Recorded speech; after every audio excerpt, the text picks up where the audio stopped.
Yo, what is up guys? Welcome back to the channel. In today's tutorial, I'm going to show you guys how to figure out what CPU you have. This includes the cores and the thread count, your actual CPU version, and the clock rate it's going at. So yeah. So first step is going to be to hover over your taskbar right here and then right click it to open up your task manager. Left click on the task manager right here. And then you're gonna see your task manager. Inside of here, you want to go to the performance tab, left click it. And then here you go. Now you're in the CPU tab. And then as you guys can see, I have a Intel i7 2600 CPU and it is running at a 3.4 gigahertz clock rate. So that's the CPU I have. And if you guys want to see how many cores and threads you also have, you can look at your core count right here is going to say 4. And your logical processors are going to be your threads. And that's going to be 8. So I have 4 cores, 8 threads.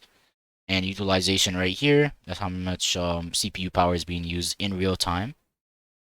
And since I only have Chrome and OBS open, it's not that much. It's only about 6 to 10%.